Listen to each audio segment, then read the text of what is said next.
ಆಚಿ chilli powder ಸಖತ್ ಖಾರ ಬಣ್ಣ ಮತ್ತು ರುಚಿ ಆಚಿ ಚಿಲ್ಲಿ ಪೌಡರ್. ಬಿಕ್ಲು ಶಿವ ಕೊಲೆ ಪ್ರಕರಣದ ಆರೋಪಿತ ಸ್ಥಾನದಲ್ಲಿರುವಂತಹ ಭೈರತಿ ಬಸವರಾಜ್ ಸದ್ಯ ಬಂಧನ ಭೀತಿಯನ್ನ ಎದುರಿಸ್ತಾ ಇದ್ದಾರೆ. ಈಗ ನಿರೀಕ್ಷಣಾ ಜಾಮೀನಿಗೂ ಕೂಡ ಅವರು ಅರ್ಜಿಯನ್ನ ಹಾಕೊಂಡಿದ್ದಾರೆ. ಬಿಕ್ಲು ಶಿವ ಕೊಲೆ ಕೇಸ್ನ ವಿಚಾರವಾಗಿ ಸಂಕಷ್ಟಕ್ಕೆ ಸಿಲುಕಿದ್ದಾರೆ ಭೈರತಿ. ಸಿಐಡಿ ಪರ ವಕೀಲರು ಮತ್ತೆ ವಾದವನ್ನ ಮಂಡನೆಯನ್ನ ಮಾಡಿದ್ದಾರೆ. ಪ್ರಕರಣದಲ್ಲಿ A1 ಜಗದೀಶ್ ಭೈರತಿ ಪಾತ್ರದ ಬಗ್ಗೆ ಆ ವಾದದಲ್ಲಿ ಉಲ್ಲೇಖವನ್ನ ಮಾಡ್ತಿದ್ದಾರೆ. ಬಿಕ್ಲು ಶಿವ ಕೊಲೆ ಕೇಸ್ನಲ್ಲಿ ಭೈರತಿಗೆ ಹಾಗಾದ್ರೆ ಜಾಮೀನು ಸಿಗುತ್ತಾ ಅಥವಾ ಸಿಐಡಿ ಆಕ್ಷೇಪಣೆಯನ್ನ ಸಲ್ಲಿಕೆ ಮಾಡ್ತಾ ಇರೋ ಪ್ರಕಾರವಾಗಿ ಅವರಿಗೆ ಮತ್ತಷ್ಟು ಸಂಕಷ್ಟ ಎದುರಾಗುತ್ತಾ ಅನ್ನುವಂತಹ ಪ್ರಶ್ನೆ ಇದೆ.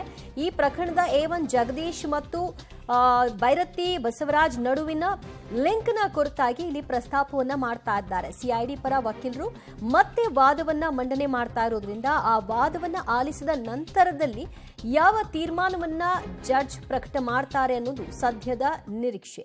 ಸಿಐಡಿ ಪರ ವಕೀಲರು ಈಗಾಗಲೇ ತಮ್ಮ ವಾದವನ್ನ ಮಾಡ್ತಾ ಇದ್ದಾರೆ.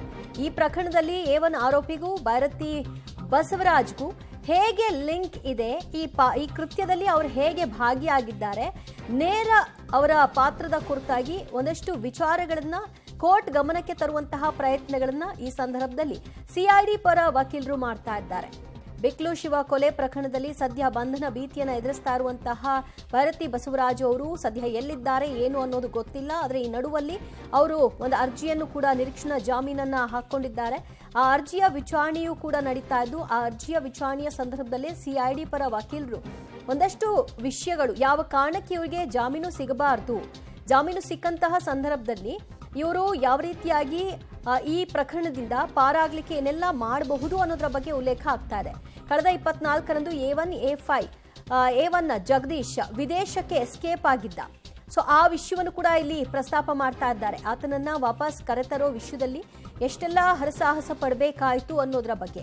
ಈಗ ಭೈರತಿ ಬಸವರಾಜ್ಗೂ ಕೂಡ ನೀವೇನಾದ್ರೂ ಜಾಮೀನನ್ನ ಕೊಟ್ಟಿದ್ದೇ ಆದ್ರೆ ಸೇಮ್ ಆ A1 ಆರೋಪಿಯ ರೀತಿಯಲ್ಲೇ ಇವರು ಕೂಡ ತಲೆಮರೆಸಿಕೊಳ್ಳುವಂತಹ ಸಾಧ್ಯತೆ ಇದೆ ಅನ್ನೋದ್ರ ಬಗ್ಗೆ ಹೇಳಲಾಗ್ತಿದೆ. A1 A5 ಒಂದೇ ಕಡೆಯಲ್ಲಿ ಇದ್ದಾರೆ ಕಳೆದ 24ರಿಂದ ಅನ್ನೋದನ್ನು ಕೂಡ ಕೋಟ್ ಮಾಡ್ತಾ ಇದ್ದಾರೆ. ವಿದೇಶಕ್ಕೆ ಜಗದೀಶ್ ಎಸ್ಕೇಪ್ ಆಗಿದ್ದ. ತನಿಖೆ ನಡೆಸಲು ಅನುಮತಿ ಕೋರಿ ಸಿಐಡಿ ಪರ ವಕೀಲರು ವಾದವನ್ನ ಇಡ್ತಾ ಇದ್ದಾರೆ. ಸದ್ಯ ಬಿಕ್ಲು ಶಿವ ಕೊಲೆ ಕೇಸ್ನಲ್ಲಿ ಭೈರತಿಗೆ ಸಂಕಷ್ಟ, ವಿಚಾರಣೆಯನ್ನ ಅವರು ಎದುರಿಸಬೇಕಾಗತ್ತೆ. ಆದರೆ ವಿಚಾರಣೆ ಬಂಧನ ಮಾಡಿಯೇ ನಡೆಸ್ತಾರಾ ಅನ್ನೋದು ಸದ್ಯ ಇರುವಂತಹ ಪ್ರಶ್ನೆ. ಇರುವಂತಹ ಬೆಳವಣಿಗೆಗಳನ್ನ ನೋಡ್ತಾ ಇದ್ರೆ ಬಂಧನ ಸಾಧ್ಯತೆ ಹೆಚ್ಚು. ಮತ್ತಷ್ಟು ಮಾಹಿತಿ ಪಡೆಯೋಣ ನಮ್ಮ ಪ್ರತಿನಿಧಿ ಉಮೇಶ್ ರಿಂದ. ಉಮೇಶ್, ಕಳೆದ 24ರಿಂದ A1 ಮತ್ತು A5 ಜೊತೆಯಾಗೇ ಇದ್ದಾರೆ ಅನ್ನೋದ್ರ ಬಗ್ಗೆ ಕೋರ್ಟ್ ಗಮನಕ್ಕೆ ತರ್ತಾ ಇದ್ದಾರೆ. ಅಂದ್ರೆ ಅರ್ಥ ಅವರಿಗೆ ಜಾಮೀನು ಕೊಟ್ರೆ ಎಸ್ಕೇಪ್ ಆಗೋ ಸಾಧ್ಯತೆಗಳು ಹೆಚ್ಚಿದೆ ಅನ್ನೋದಾ?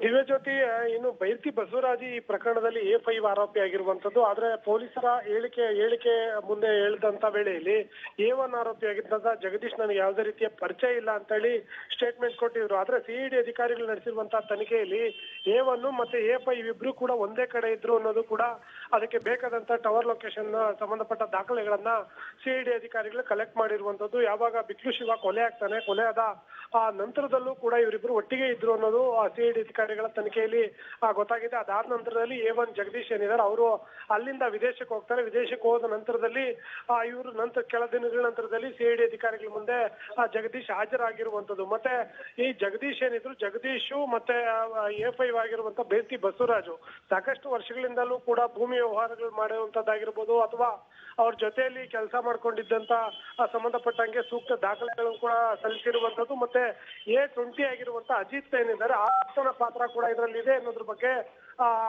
SVP ಅಶೋಕ್ ನಾಯಕ್ ವಾದ ಮಾಡ್ತಾ ಇರುವಂತದ್ದು. A1 ಜಗದೀಶು ಮತ್ತೆ A20 ಅಜಿತ್ ಮತ್ತೆ A5 ಆಗಿರುವಂತ ಭೈರತಿ ಬಸವರಾಜ್ ಏನಿದ್ದಾರೆ ಇವರು ನಿರಂತರವಾಗಿ ಸಂಪರ್ಕದಲ್ಲಿದ್ದಾರೆ. ಇವರ ಒಳಸಂಚಿನಿಂದಲೇ ಬಿಕ್ಲು ಶಿವ ಮರ್ಡರ್ ಆಗಿದ್ದು ಅನ್ನೋದಕ್ಕೆ ಸಂಬಂಧಪಟ್ಟ ಹಾಗೆ ಸೂಕ್ತ ದಾಖಲೆಗಳನ್ನ ಈಗ SVP ಅಶೋಕ್ ನಾಯಕ್ ಅವರು ನ್ಯಾಯಾಧೀಶರ ಮುಂದೆ ಹಾಜರುಪಡಿಸಿರುವಂತದ್ದು. ನ್ಯಾಯಾಧೀಶರು ಕೂಡ ಆ ದಾಖಲೆಗಳನ್ನೆಲ್ಲ ಸೂಕ್ಷ್ಮವಾಗಿ ಗಮನಿಸ್ತಾ ಇರುವಂತದ್ದು. ಇದನ್ನೆಲ್ಲ ನೋಡ್ತಾ ಇದ್ರೆ ಭೈರತಿ ಬಸವರಾಜು ಅವರಿಗೆ ನಿರೀಕ್ಷಣಾ ಜಾಮೀನು ಸಿಗುವ ಸಾಧ್ಯತೆ ಕಡಿಮೆ ಇದೆ ಅಂತಲೇ ಹೇಳ್ಬೋದು. ಈ ಮುಖಾಂತರ ಕಳೆದ 5 ದಿನಗಳಿಂದ ಅವರು ನಾಪತ್ತೆ ಆಗಿದ್ದಾರೆ. ಅವರ ಹುಡುಕಾಟಕ್ಕೆ 3 ತಂಡಗಳು ಕೂಡ ಕಾರ್ಯಾಚರಣೆ ನಡೆಸ್ತಾ ಇದ್ದಾವೆ. ಇವತ್ತಿನ ತೀರ್ಪಿನ ಆಧಾರದ ಮೇಲೆ ಅವರ ಬಂಧನ ಆಗುತ್ತಾ ಅಥವಾ ನಿರೀಕ್ಷಣಾ ಜಾಮೀನು ಸಿಗುತ್ತಾ ಇನ್ನೇನು ಕೆಲವೇ ಕ್ಷಣದಲ್ಲಿ ಗೊತ್ತಾಗಲಿದೆ. ದಿವ್ಯಜ್ಯೋತಿ. ಥ್ಯಾಂಕ್ ಯು ಉಮೇಶ್ ನಿಮ್ಮೆಲ್ಲ ಮಾಹಿತಿಗೆ. ಶಾಸಕ ಭೈರತಿ ಬಸವರಾಜ್ ನಿರೀಕ್ಷಣಾ ಜಾಮೀನಿನ ಅರ್ಜಿ ವಿಚಾರಣೆಯನ್ನ ಆರಂಭ ಮಾಡಿದ ನಂತರದಲ್ಲಿ ಭೈರತಿ ಬಸವರಾಜ್ ಮತ್ತು ಈ ಪ್ರಕರಣದ A1 ಜಗದೀಶ್ ಇಬ್ಬರು ಕೂಡ ಒಂದೇ ಲೊಕೇಶನ್ ಅಲ್ಲಿ ಇದ್ದಾರೆ ಅನ್ನೋದಕ್ಕೆ ಸಂಬಂಧಪಟ್ಟ ಹಾಗೆ ಲೊಕೇಶನ್ ಡೀಟೇಲ್ಸ್ ಕೂಡ ಜಡ್ಜ್ ಗಮನಕ್ಕೆ ತರಲಾಗಿದೆ. ಮುಂದೇನಾಗುತ್ತೆ ಕಾದು ನೋಡೋಣ.